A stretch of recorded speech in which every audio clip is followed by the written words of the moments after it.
Hi friends, இன்றைக்கி நம்ம சேனலில் என்னோட அனுபவத்தில் ஒரு சில பியூட்டி டிப்ஸில் பார்க்கலாமா?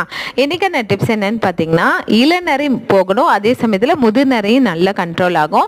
இந்த பேக் வந்து உங்களுக்கு நல்ல ஒரு முடி வளர்ச்சியும் கொடுக்கும், நல்ல கருமையான அடர்த்தியான ஹேரும் கொடுக்கும். இது வந்து ஹேர் டை மாதிரியும் நீங்கள் ரெடி பண்ணிக்கலாம், அதே சமயத்தில் ஹேர் பேக் மாதிரியும் ரெடி பண்ணிக்கலாம். அதுக்கு என்ன பண்ணுங்கள், பப்பாளி இலை ஒரு 2 பெருசாக எடுத்துக்கோங்க, ஒரு கைப்பிடி அளவுக்கு கருவேப்பிலை எடுத்துகிட்டு இதை அரைச்சி சாறு எடுத்துக்கோங்க. அதில் ஒரு 5 ஸ்பூன் அளவுக்கு கரிசலாங்கண்ணி பவுடர் சேர்த்துக்கோங்க.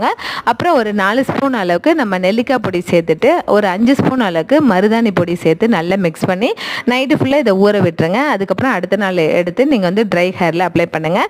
1 ஹவர் 2 ஹவர்ஸ் வரைக்கும் வச்சுருந்து அலசிக்கோங்க. அப்புறம் நல்ல டார்க் ப்ரௌன் கலரில் ஹேர் கிடைக்கும். அதுக்கப்புறம் இன்னொரு பேக் அவரி இலை பொடி இருக்குல்லையே, அது வந்து ஒரு 6 ஸ்பூன் அளவுக்கு எடுத்து தண்ணியில் மிக்ஸ் பண்ணிவிட்டு அடுத்த ஒரு பேக்காக போட்டுவாங்க. உங்களுக்கு முதிர்நரை நல்ல கருமையாக மாறிடும். 2 வாரம் வரைக்கும் இந்த கலர் உங்கள் ஹேரில் அப்படியே இருக்கும். ட்ரை பண்ணி பாருங்கள். தேங்க்யூ.